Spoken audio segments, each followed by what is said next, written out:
सभी को सुप्रभात। मैं शिषपाल मेल, हिंदी साहित्य BA पार्ट 3 आधुनिक काव्य के अंतर्गत हम गत क्लास में हरीश बादानी की रचना पढ़ रहे थे। उसमें रेत में नहाया है मन, रेत में नहाया है मन। उससे पहले जो हमने इनकी रचना पढ़ी थी, मैंने नहीं कल ने बुलाया है, मैंने नहीं कल ने बुलाया है। खामोशियों की छतें, खामोशियों की छतें, आबनूसी किवाड़े घरों पर, आदमी आदमी में दीवार है। यहाँ कवि ने बताया कि आदमी आदमी में दीवार। हम एकाकी पर जीवन जी रहे हैं और एकाकी पर जीवन में हम अपने जो प्रेम पनपना था वो प्रेम नहीं पनपा, इसलिए आदमी आदमी के बीच में क्या बन चुकी है, दीवार। हमने घर तो बड़े सुंदर सजावटी बना लिए, लेकिन उनके दरवाजे इतने ऊंचे लगा लिए, पड़ोसियों के साथ इतनी ऊंची दीवारें कर ली कि उनका स्नेह कहीं झलकता ही नहीं है। हम पड़ोसी को नहीं जानते। उस पर यहाँ पे वर्णन किया है हरीश बादानी ने। और दूसरी रचना हम पढ़ रहे थे, कौन सी? रेत में नहाया है मेरा मन, रेत में नहाया है मन। कौन सी रचना है देखना? रेत में नहाया है मन। एक रेगिस्तान की मनोदशा का यहाँ पे वहाँ के रहने वाले प्राणियों की मनोदशा का यथार्थ चित्रण किया है हरीश बादानी ने, कि जो रेगिस्तान में रहते हैं उनका जो जीवन है वो किस प्रकार से है, वहाँ के जो जन है वो किस प्रकार से अपने आप को समायोजित करते हैं, उसके बारे में बताया कि रेत में नहाया है मन मेरा। फिर बताया कि आँच नीचे से आग ऊपर से, जैसे ही जून जुलाई का महीना होता है, धरती आग उगलती है, आँच नीचे से भी बहुत होता है धरती से, और आसमान से जो सूर्य उदय है उसकी तपन, फिर भी अपने आप को उसमें हंसता खेलता हुआ जीवन यापन करते हैं। तो क्या बताए हैं कि धार के बीच में डूबते आया रेत पर नहाया मन। इसी के बीच में, उथल पुथल के बीच में ही अपने आप को कभी निराशा नहीं समझते हुए जीवन जीते हैं, अपने आप को समायोजित करते हैं, जीवन जीते हैं।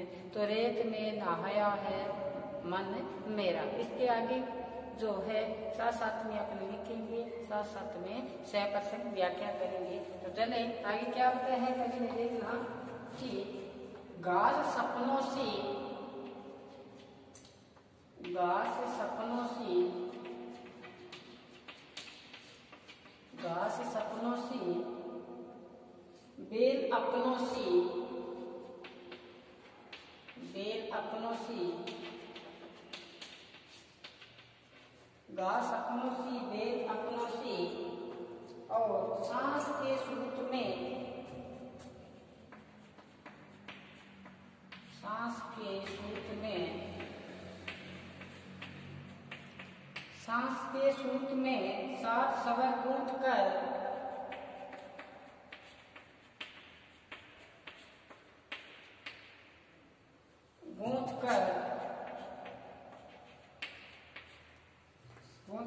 बेली में कभी में कभी साध केदारा,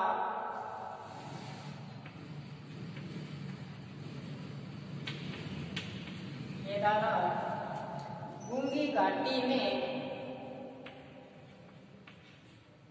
गूंगी घाटी में,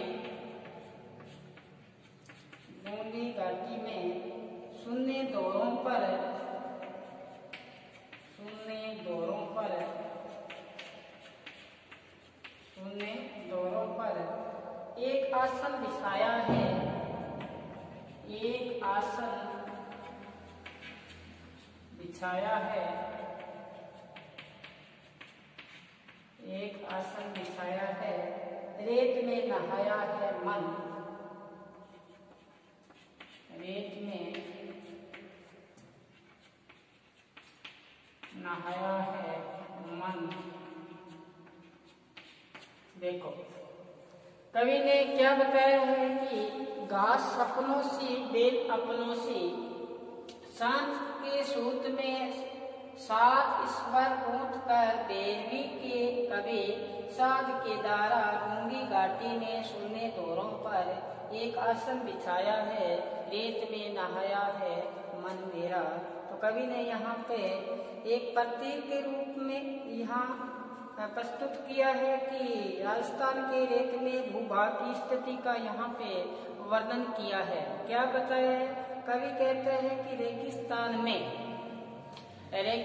में घास तो अपनों की सी है, घास अपनों की सी है। जिस प्रकार से शोभन आता है मिट जाता है, इस प्रकार घास तो मिलती नहीं है वहां पर, लेकिन बेल अपनों से, बेल भी है वो भी जो है अपनों की तरह कम ही मिलती है। जिस प्रकार से अपना लगाव होता है, किसी के साथ प्रेम होता है, बेल की भांति बेल भी दूसरा का क्या चाहती है, आश्रय चाहती है। इस प्रकार वहाँ कम ही मिल पाती है ऐसा रेगिस्तान में। तो फिर बताया सांस के सूत में सात स्वर गूंथ कर वहाँ के प्राणी, वहाँ का जीवन का यथार्थ चित्रण करते हुए हरीश बदानी जी ने बताया है कि वहाँ सांस रूपी सूत में संगीत के साथ सात स्वर में कौन सा गीत गाते हैं, कौन से राग में, देवी राग में या केदार राग में अपने आप को एक गुनगुनाते रहते हैं वहाँ के प्राणी। फिर देखो गूंगी घाटी में सुनने दोरों पर, वहाँ सारी जो घाटियाँ हैं आसपास में टीले ही टीले हैं, वो सारे सुन्नापन लिए हुए हैं, चारों तरफ से सन्नाटा छाया हुआ है। एक गूंगे की भांति उपमा दी है। सर घाटियाँ गूंगे के भांति दोहरे हैं, वो सारे सुनने हैं। उनमें भी अपने आप को समायोजित करने के लिए वहाँ के लोग रेत में ही क्या लगाया है, अपना बिस्तर लगाया है, अपना आसन लगाया है। तो एक आसन बिछाया है, ऐसी जगह पर भी अपने आप को समायोजित करते हुए क्या करते हैं, जीवन यापन करते हैं। जीवन में निराशा न लाते हुए, क्या है, निराशा उदासी का भाव न लाते हुए वहाँ वो खुशहाली जीवन जीते हैं। विपरीत परिस्थितियों का क्या करते हैं, मुकाबला करते हुए वहाँ के लोग हैं वो जीवन जीते हैं। तो फिर सुनो कि रेगिस्तान में घास तो कैसी है, सपनों की भांति है वहाँ के जीवन में, और बेल तो मिल ही नहीं पाती अपनों की भांति वहाँ पे। कहते हैं वहाँ के लोग अपने श्वास रूपी सूत में सात स्वर गूंथ कर भैरवी राग में, कभी केदार राग में अपने आप को गुनगुनाते हुए नजर आते हैं। इधर उधर गडरिया, इधर उधर किसान लोग हैं जो अपने आप को गुनगुनाते हुए घूमते हैं। कौन सी राग में, केदार राग में या भैरवी राग में अपने आप को संगीत के स्वर सुनाते हैं। फिर बताया कि वहाँ के जो टीले हैं वो सारे सुनसान हैं, गूंगे की भांति खड़े हैं।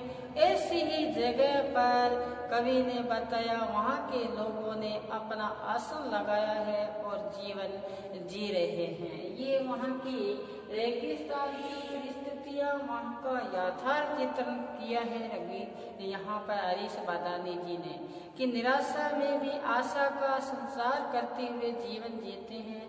फिर भी अपने आप को क्या नहीं माना, अपने आप को हारा हुआ नहीं माना। रेतीली परिवेश में घिरे जीवन का यहाँ पर मार्मिक चित्रण किया है। और ये जो कविता की लय गति है, यति गति है, ये क्या है, अच्छी है, अनुरूप है। इसके आगे देखो दो पंक्तियां, तीन पंक्तियां हो रही है, साथ साथ में हम लिखते हैं। देखो कवि ने आगे बताया है कि आंधियां आंख में, आंधियां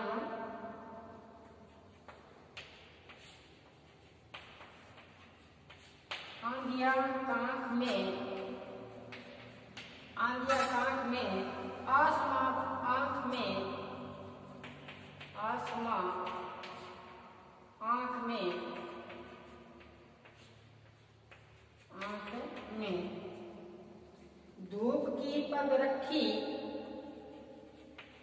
धूप की पग रखी, धूप की पग रखी, तंबाई अंगरखी,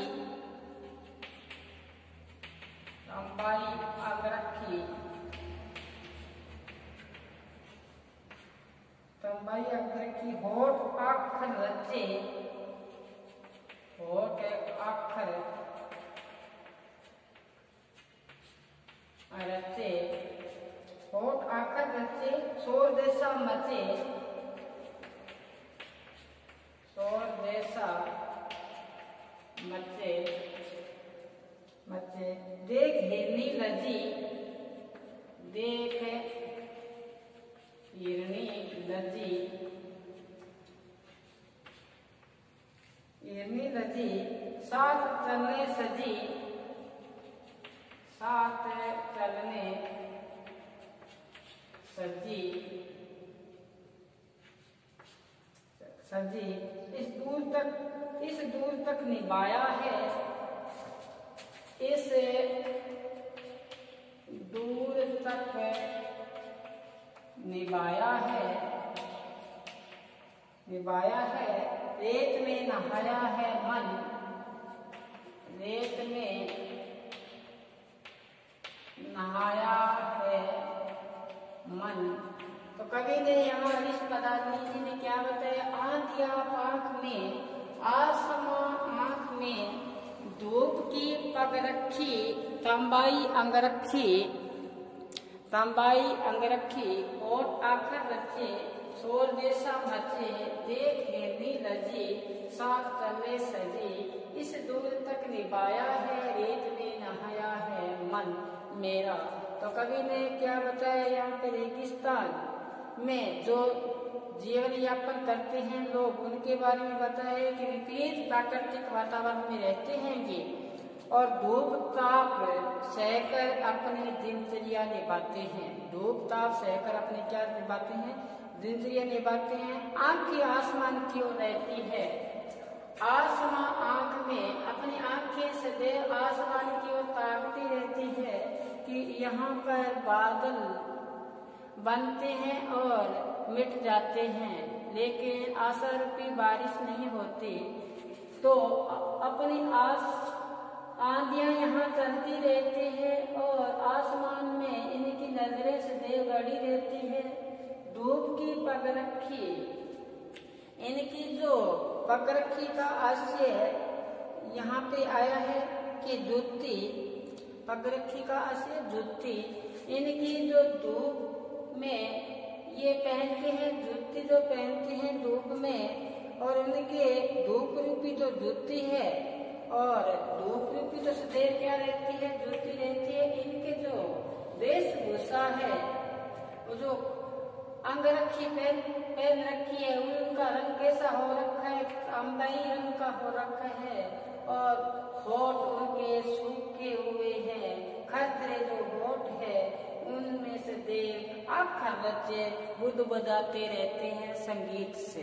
जैसे यहाँ आया था कि सात स्वर गूंथ कर भैरवी में, कभी साथ में केदार में, गूंगी घाटी में, ये स्वर गाते रहते हैं। इसी प्रकार अक्षर होठ अक्षर रचे, शोर जैसा मचे, होठों में इनके होठ है वो कुछ कहने, ऐसा लगता है कुछ कह रहे हैं तो गुनगुनाते रहते हैं, और ऐसा लगता है जैसे होठ क्या कर रहे हैं, शोर मचा रहे हैं, कुछ शोर मचा रहे हैं। इनकी दशा दुर्दशा देखकर, इनकी जो दशा है वहाँ की, उनकी जो दुर्दशा है वो देखकर, कौन देखकर, हिरनी भी लज्जा महसूस करती है।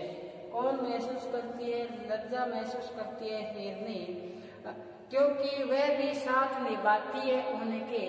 तो रेत में नहाया है मन मेरा, मानो उनका जो जीवन है सदैव स्नान किया है। तो किसमें किया है? रेत में स्नान किया है। ये है रेतीले परिवेश से भरे, रेतीले परिवेश से घिरे जीवन का यहाँ पर यथार्थ चित्रण किया गया है हरीश बदानी द्वारा। रेत में नहाया है मन मेरा, रेत में नहाया है मन मेरा, ये थी इनकी कविता, हरीश बदानी की छोटी सी कविता। इसके बाद में इनकी कविता आती है जो एक क्षण जिया गया, एक क्षण जिया गया। दूसरी इनकी रचना है प्यासा सीमाहीन सागर, प्यासा सीमाहीन सागर। और तीसरी जो पांचवी रचना है इसकी सुपर्णे, जो हम आगामी क्लास में इन पर विस्तृत रूप से सप्रसंग व्याख्या करेंगे। आज बस इतना ही, जितना करवाया है उसको अच्छी तरह से आप इनका अभ्यास करो। समझ में नहीं आता हो तो वीडियो बार बार देखो, इसका समझ में आ जाएगा। कहते ना लगे रहो। और मैं ये कहता हूँ कि बैठोगे तो सुख पाओगे। आप बैठोगे ना, बैठ के चौकी लगा के बुक्स आपके साथ होगी, सामने किताब होगी, तो फिर कहीं न कहीं आपका ध्यान यहाँ आएगा और तभी आप सुख पाओगे। अभी आप थोड़ा सा अपने आप को, शरीर को थोड़ा सा कष्ट दोगे, आगामी सुख पाओगे। यही सदैव आपको मैं संदेश देता रहता हूँ कि बैठो, आप बैठ के इसमें समय व्यतीत करो। जो आपका आधुनिक काव्य है, जो आपके पॉलिटिकल्स है, जो आपके हिस्ट्री है, इसमें आप थोड़ा सा ध्यान दो। समय निकलता जा रहा है, देखो दीपावली भी चली गई है और सर्दी आने वाली है। अब तो आप बैठ जाओ, बैठने के बाद अभ्यास करो, भाई मेहनत करनी पड़ेगी। कितने ही आप जिसने भी मंजिल पाई है, उससे दर्जे पे विराजमान है, उन्होंने मेहनत की है। मेहनत के बिना कुछ नहीं मिलता। तो बस इतना ही। आज घर पर रहें, सुरक्षित रहें और पढ़ते रहें। धन्यवाद।